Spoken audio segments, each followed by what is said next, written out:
Yo, what is up amigos? I will be attempting to mod a budget mechanical keyboard. Here it is. This is the Redragon K552. It's a pretty popular model. And this will be a gift for one of my girlfriend's friends. And since they're receiving this for free, I thought I could go a little bit crazier on the mods. And you know, hopefully they like it. If they don't, well, it's still a free custom keyboard. So let's have a look at what the mods will be. Alright, so here's the keyboard. These came with the Otemu blue switches. I heard that they're only hot swappable with other Otemu blue switches, but from my research it seems like you can still make it work with other Cherry MX switches. So what I'm going to do is I'm going to attempt to install these Feker Jade switches. I forgot what they're called, but I got these from Banggood and they're supposed to be Telios knockoffs, so yeah, we'll see. As for the keycaps, I don't really like the Gamery font, so we'll just be replacing it with other white keycaps. This is also another K552 that I used long ago, and I'll probably be using these keycaps. And here I will attempt to remove the font, the logo, and place that person's in-game name in there. And the cables, I will attempt to coil it. As for the case, I will try to put a vinyl wrap around it, stuff that they put like on the cars or like on counters, and you know, just to give it a more premium feel and look to it. I don't know how it'll turn out, but yeah, it's a good first test. Oh yeah, and I forgot to mention, I'll obviously you know, do some standard stab mods and foam mods. So yeah, let's get to it.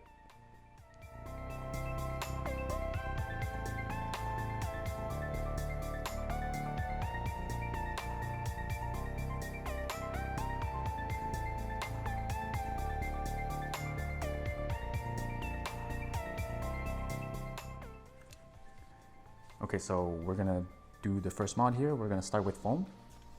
And I'm going to use neoprene foam to apply it at the base of the case and also at the back of this plate here that we have. That way, when we combine it with the PCB, there's going to be additional foam between the PCB and the plate, and that way when you bottom out, it's not going to resonate as much. Okay, so here's how I do the cutout for my foam. I'm super lazy, so what I do is I just take it and place it over the case, and I just push it down so that it makes a mark. Kind of like this. I'm not sure if you see it. Yeah, kind of. And that way when I cut it, all I have to do is trim it down a little bit more and, you know, it'll be a perfect fit. Alright, so it's a pretty snug fit.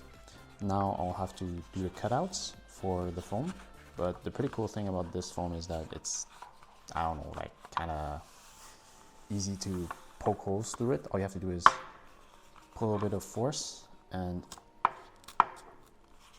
I'm not sure if you can see this, but I just made a hole right here. So I'm just going to do this for all of them, and I think after that it should be fine. Take that. Oh, yeah, that's the spot. Oh, yeah. There we go. Okay, now that it's done, I noticed that at the back there's going to be some holes here that we will probably need to make cutouts for, just so that it doesn't look really ugly if you look at the back of the case.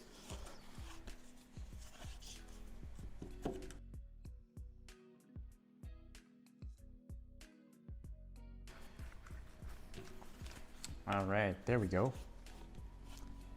Nice and snug. Ah, shit. I should probably wrap the case first. All right, let's do that instead. Let's switch up the process. Whoa. Dang, feels like plastic. Oh, for some reason I thought it'd feel like a, I don't know, marble countertop. I already spent the money, so I'm still gonna work on it. Okay, so the vinyl wrapping job turned out to be atrocious. So I sped up this part just to give you guys an idea of what I did, but really I don't want you guys copying any of this until I'm good enough. I will be wrapping another keyboard soon, so I'm sure it'll be much better then. And who knows, maybe I'll be ready to teach you guys.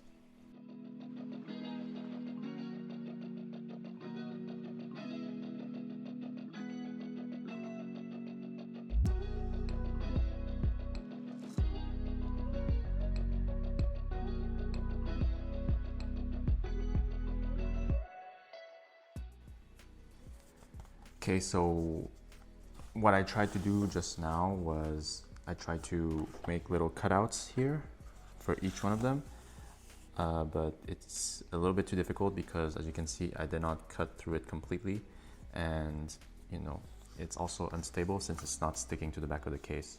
So what I'm gonna do is I'm going to just peel the back of this foam because it's actually an adhesive foam, and I'm gonna stick it to the back of the plate, and then we are going to make cutouts while they're stuck together. Alright, so I'm done with the plate foam. I've also made additional cuts right underneath the stabilizers because they have wires that would need to sit right underneath there. If I didn't make the cuts, then the wires would have a hard time bouncing back. And I also made additional cuts for the holes where the screws will be, and this part, I don't know what it is. There's two silver parts. I noticed that on the PCB they had these springs. I don't know what they do, so I'd rather not touch them. And yeah, let's move on to the next step. So while I'm reassembling here, you may notice that I coiled the cable, but it also isn't good enough, at least to my standards. Fortunately though, I lost the clip, so I don't have to show it to you guys. But I did recoil it afterwards, and it turned out great if you guys saw the intro. But I did not have any recordings of that either, and I'll explain why later. So on my next build, I will definitely go through this in detail. For the logo, I just used a regular pencil eraser and scrubbed it off. It took me about 10 minutes, and once that was done, I made sure to thoroughly clean it and let it dry.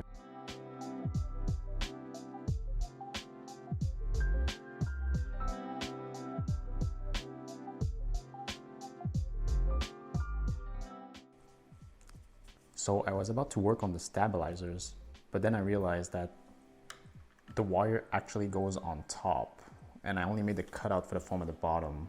So big yikes on my part. I'm gonna have to take it apart again and fix that. Not sure if I was clear enough, but basically you wanna check where your stabilizer's wire will be sitting once you've installed it on the plate. And you just want to make sure that there's absolutely nothing between the wire and the plate.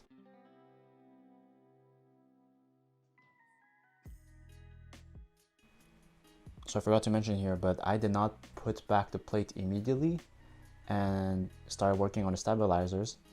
That is because the LEDs on this PCB are leveled and not flat.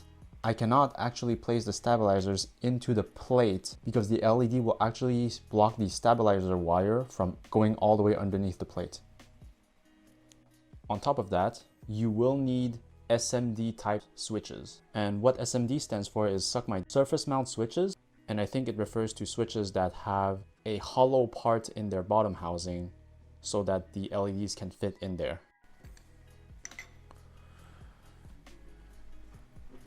Okay, let's do some wire balancing. I don't know how this affects the rattle, but Wildcat does it, and it seems like people are picking up on that, so I'm gonna just do it.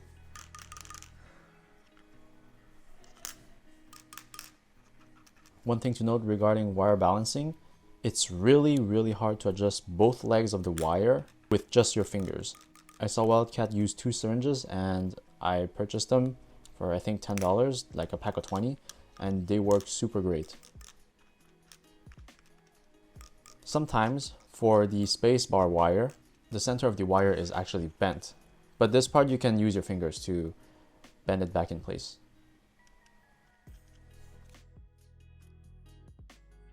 And yeah, that's one down. It took me like 15 minutes. Good luck with that.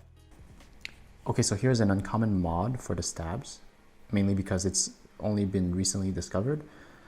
It's that we're gonna put some band-aid or tape in the hole where the stabilizer wires are going to be. And the reason for that is because when the stabilizers go up, it's hitting, I'm not sure if you can see in the camera, but it's hitting the top part of this little, I'm not sure what it's called, but this little cross thing. So yeah, that should reduce a lot of the spacebar rattles that people hear.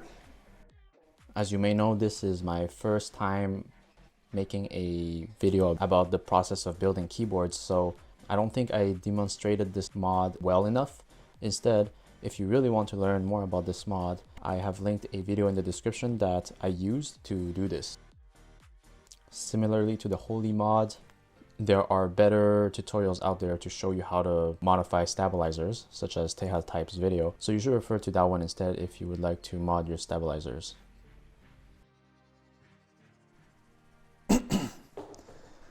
Alright, so this is a little bit embarrassing, but I did not realize that my camera had no more storage, and because of that, there's no footage of the rest of the process.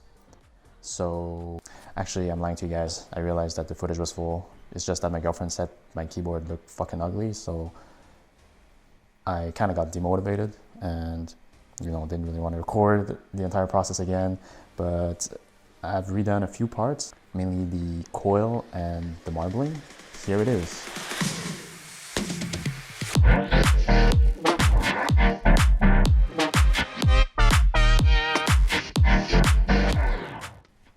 Okay, so yeah, those are the changes I made. Yeah, we can start with the coil cable here. So as you can see, I made it a lot more tight. I didn't know there was actually an additional step to coiling the cable, which is reverse coiling it, and it kind of increases the tension between all of these. I don't know what the fuck I'm talking about, but it works. Yeah, so because of that, you may realize that actually the cable is a lot shorter. Wait, hold on. What the fuck is... Okay, so the cable is a lot shorter as a result, right? So nobody's gonna plug that in. So, and I don't know how to do those aviator extender things. So what I did is I just went on Amazon and pretty much just purchased a USB extender to extend the cord. Oh my god, I'm a fucking genius, right? And also this Velcro wrap did not come with the cable. It was actually initially on this keyboard's cable. I just took it out and wrapped it around this one so that you can actually control the length of your cable. So next I redid the marbling. I realized that, you know, the edges were not smooth, and my solution for that was I could just wrap everything, right? Starting from the bottom, wrap all the way into the case, and then make the cuts inside the case, right? So it's deep in there, and just put everything on there so to hide the imperfections. So the final result is that we have a perfect marbling wrap all around with really shitty corners, because I don't know how to wrap around tight corners, especially this one. But overall it's fine. It feels a lot better. And if you look here, this used to be a Redragon logo. So what I did is I took an eraser and went at it for 10 minutes. You can actually erase the logo that way. I found this trick on Reddit, and I replaced this by drawing the recipient's in-game name on MapleStory, which is create1on. And yeah, that's it. Oh yeah, hold on, I almost forgot. For the switches, I used the Feker Milk Green switches from Banggood, and they are very, very scratchy. I would say they are way worse than Gatorworm yellows. And for the spacebar, I really did not like the sound of the spacebar with those switches. So what I did is I actually swapped out with another Feker switch, which is the Feker I forgot the name, but it's a fake holy panda. And it gives it a more satisfying sound, which you will hear in the sound test that will be coming up. And to make this keyboard even more custom, I just thought about changing this shift key for an artisan keycap, which is a very cool graphics card. Holy shit, it looks so cool.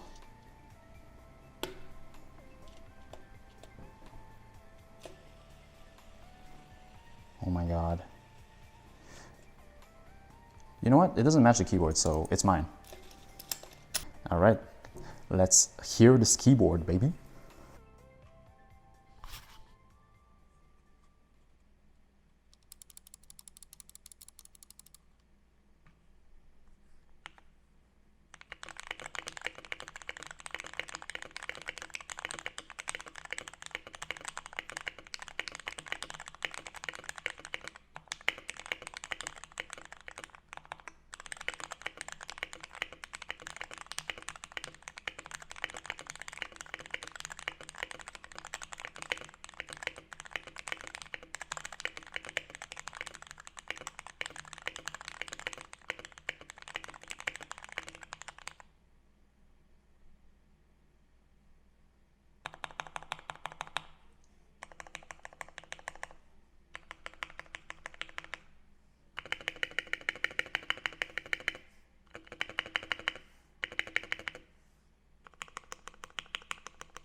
Well, I hope you guys enjoyed this video.